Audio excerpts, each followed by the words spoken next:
O repórter MT recebe aqui em seu estúdio a deputada de primeiro mandato, Janaína Riva, ainda no PSD. A deputada vem aqui trazer as novidades de seu mandato parlamentar, do seu primeiro ano de mandato, e essa é a primeira pergunta que lhe faço, deputada. Primeiramente, bem-vinda novamente ao repórter MT, por uma deputada de primeiro mandato que tinha aí como hábito acompanhar o seu pai na vida política dele, agora experimentando em loco, de fato, como que está sendo e como foi o primeiro ano na Assembleia Legislativa. Bom, primeiro, obrigada, Paulo, pela oportunidade mais uma vez. É um prazer estar aqui no Repórter MT. Agora com o estúdio, eu ainda não tinha conhecido o estúdio novo, ficou ótimo. Obrigado. Ótimo. E é lógico que é totalmente diferente hoje eu trabalhar dentro da Assembleia com a ausência do meu pai, né? E é muito diferente também uma gestão com a outra quando você se compara. Meu pai sempre foi um deputado situacionista, então as condições de trabalho eram muito diferentes e os tempos também eram muito diferentes, né? Eu falava agora há pouco com você em off das dificuldades que eu tenho tido lá dentro da Assembleia Legislativa e quanto eu gostaria de estar contribuindo mais com o meu trabalho parlamentar, com a minha atuação parlamentar, com a gestão do governador Pedro Taques. Acredito que não só eu, mas outros deputados também gostariam de estar participando mais. A Assembleia já foi mais participativa na construção dos governos do Estado, dos mandatos que passaram por aí, das outras gestões, das gestões anteriores. Hoje a Assembleia tem uma certa dificuldade, né? Um governo mais centralizador, né? O governador, ele gosta de tomar as suas decisões mais isolado, então é mais difícil essa atuação parlamentar por causa disso, né? Eu acho que o deputado hoje está se limitando a destinar emendas que na verdade não é o papel do deputado estadual, né? O deputado estadual não é ordenador de despesa, esse não é o nosso papel. É lógico que é importante para a gente as emendas parlamentares e muito, porque você consegue uma independência do com poder elas executivo. uma resposta mais imediata no interior. Exatamente, né? o que você consegue fazer pela sua base eleitoral, né? Então, por exemplo, os municípios onde você teve uma votação mais expressiva, você consegue responder de uma forma mais ágil, né? Sem que tenha que o governo ter esse olhar para o município, mas aí o deputado consegue fazer isso de uma forma isolada. Mas essa discussão de Mato Grosso, de gestão, de eficácia de gestão, que eu acho que era realmente importante dentro da Assembleia. Eu vim falando nas últimas sessões sobre, por exemplo, a Lei de Eficiência Pública, que é uma coisa que seria um legado que o governador Pedro Taques poderia deixar para Mato Grosso, que é o enxugamento da máquina pública, e nós conseguimos... Que era a defesa do seu pai, inclusive. Exatamente, foi um projeto que ele criou no fim do mandato, então não conseguiu fazer ele tramitar enquanto deputado, então quando ele sai, o projeto é arquivado. Né? O deputado Wilson Santos se somou nessa luta aí. Isso, o deputado Wilson Santos é coautor do projeto, e o projeto já está sendo estudado pelo Tribunal de Contas e pela SAD, né? E eu venho fazendo acompanhamento e eu tenho falado nas sessões. Esse sim seria um legado do governo de transformação. Você imagina você deixar normas de gestão, isso seria a mesma coisa do que um próximo governador, ele teria que dar continuidade a um trabalho. Disciplinaria, né? Exatamente. Tornaria uniforme. Uniforme, seria disciplinado, e aí, como você disse agora há pouco, nós não teríamos esses rompimentos de gestões que demoram, às vezes, 1 ano para o governo retomar os seus trabalhos. Perde muito tempo. E perde tempo, e dificulta tudo. Nós temos hoje muita gente, muitos profissionais efetivos do nosso Estado, servidores, que estão ocupando cargos administrativos. Então, quer dizer... O professor, por exemplo, o professor que ele ocupa cargo administrativo, ele esvazia a sala de aula, falta professor para dar aula. O policial que ocupa cargo administrativo, ele deixa de ir para a rua combater o crime. Então nós temos muito disso em Mato Grosso. Nós estamos num estado muito acomodado para viver esse momento de crise. Né? Nós estamos no comodismo, a gente vê que as coisas não estão mudando. Nós precisamos desse choque de gestão.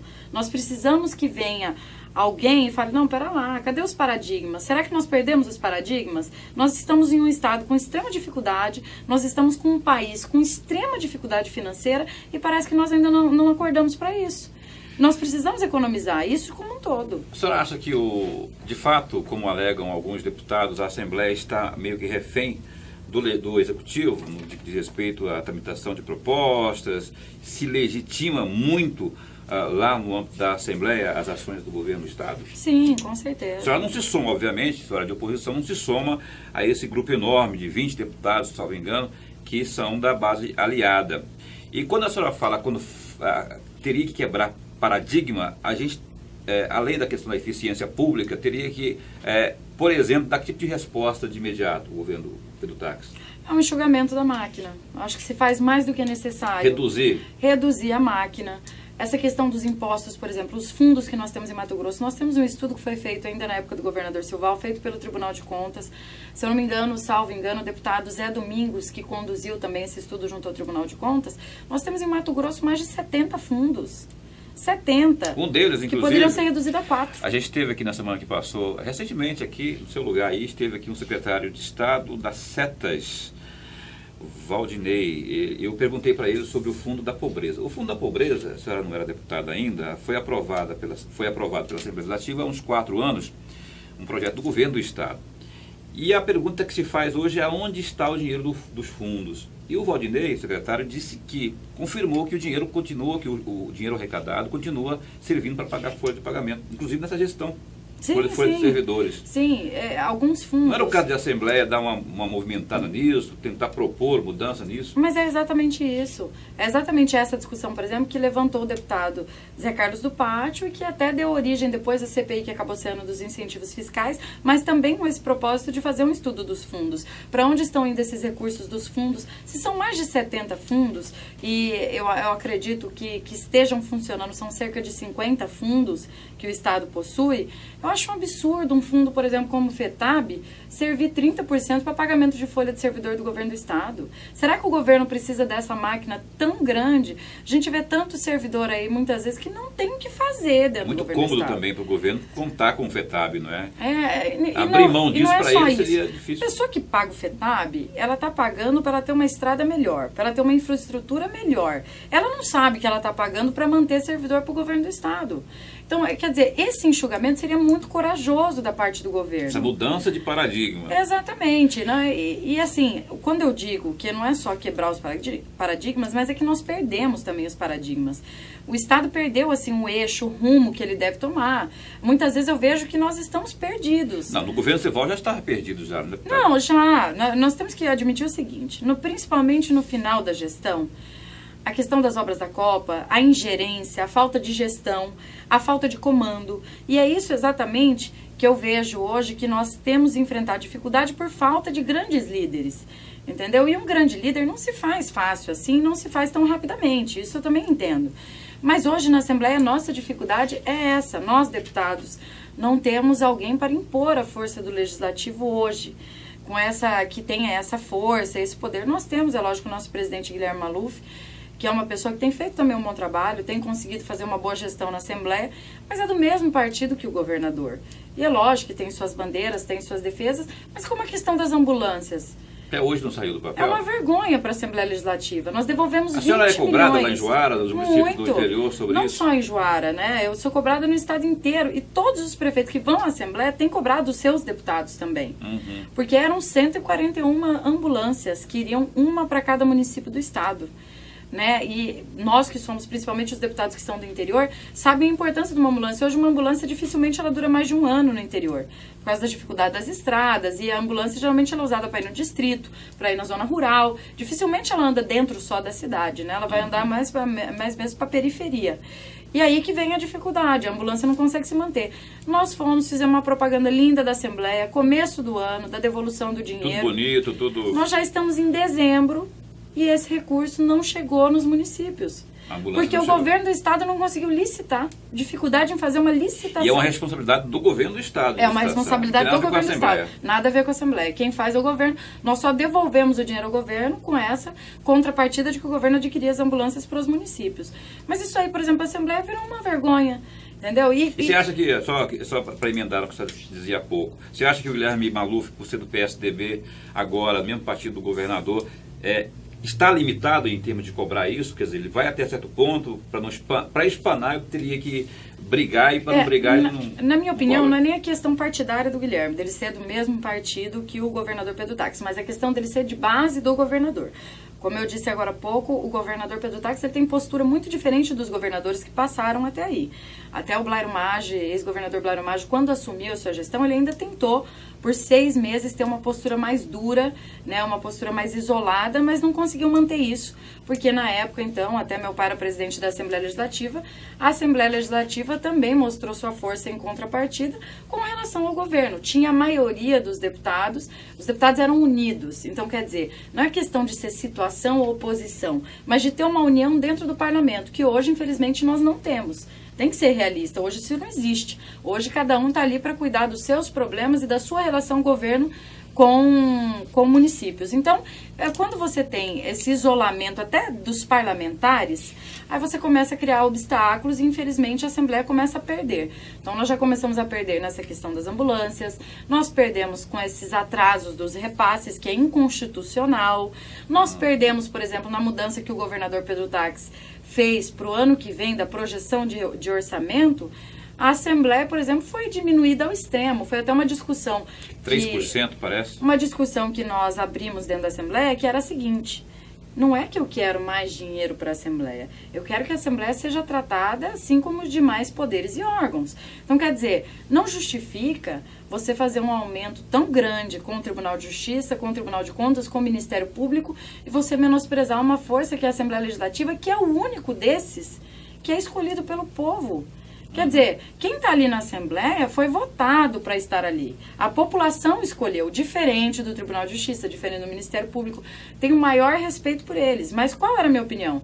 Vamos aumentar 3% da Assembleia? Vamos aumentar 3% só dos outros. Ou vamos não aumentar de nenhum. Foi uma proposta até que o deputado Emanuel Pinheiro fez, de nenhum poder e nenhum órgão, e vamos colocar o dinheiro todo na saúde. Por que nós temos que criar superpoderes? Eu acho que menosprezou a força do parlamento. E está por chegar na Assembleia, inclusive agora, nessa reta final, nesse pacote aí que o governador está enviando para a Assembleia, não é? A questão do FETAB, uma nova roupagem para ele. Eu conversei já com prefeitos do interior que estão dando graças a Deus que houve esse 50%, esse dinheiro que está chegando nas prefeituras tem sido de grande utilidade. O que a senhora defende, qual é a sua avaliação, a senhora acha que isso deve mudar, e em relação a essa proposta nova do governador para o FETAB? Bom, primeiro assim, ainda não tem conhecimento de qual a proposta do governador. No início até o governador chamou a Assembleia para participar da discussão, mas a Assembleia constatou e isso é inconstitucional. A Assembleia não pode participar de debates ou até mesmo de planos de governo dentro de um governo do Estado. Isso não pode. A Assembleia perde a sua autonomia se fizer isso e acaba se tornando até suspeita depois para vir a discutir esse tema. Então, da mesma forma, não participou a MM, que inclusive me enviou um ofício solicitando que os prefeitos sejam ouvidos. Seria legítimo que participasse, inclusive, né? Claro, que eles sejam ouvidos acerca desse recurso. E eu vou ser bem clara, Paulo, para que as pessoas entendam o que acontece hoje com esse recurso do FETAB. O governo é extremamente burocrático. Extremamente burocrático. Então, tudo para o governo do estado é mais caro. Para fazer um asfalto é mais caro, para você conseguir arrumar uma estrada é mais caro, tudo é mais longe, tem que ter uma licitação muito maior, as empresas são de fora. A dificuldade é muito maior do que quando o dinheiro está com o prefeito e o prefeito consegue barganhar no município dele, ele consegue fazer uma concorrência de preço, ele consegue fazer de uma obra que para o estado custaria 200 mil reais, ele faz com 50 mil. Então, quer dizer, é uma coisa muito simples. Por que mudou tanto as estradas no interior? Por que tem prefeito que não tinha condição nem de participar de uma reeleição, que estava assim com um descrédito da população, que hoje se reergueu com esse recurso do FETAB? Mostrando serviço. Mostrando serviço. O que acontecia era que as prefeituras não tinham recurso. O dinheiro não chegava lá. Se esse dinheiro está no governo do estado, ele vai sendo usado para servidor, ele vai sendo usado para tantas coisas que a hora que ele chega realmente na atividade fim, que é arrumar a estrada, ele não consegue. Agora, se ele está no prefeito, o que acontece?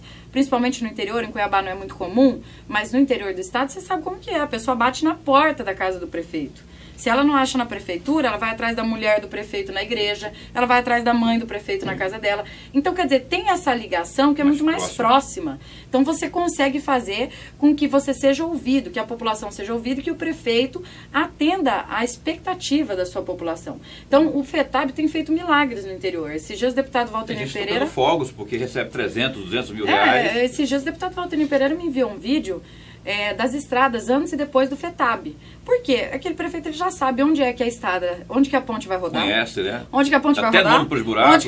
Onde que o caminhão vai atolar. Então, se o dinheiro está lá com ele, ele já faz essa preparação para a época da chuva. Mas imediato. Isso. Esses dias eu estive na Sinfra e eu pude conversar com o secretário Marcelo. Tava o secretário e estavam também o prefeito Tarcísio, alguns outros prefeitos do interior do estado, que é de Brasnorte, tá, o prefeito de Juína, o prefeito Hermes. E nós estávamos falando justamente sobre isso. Às vezes sai a empreiteira daqui da capital e ela chega lá para cobrir buraco no interior, ela não sabe nem por onde começar.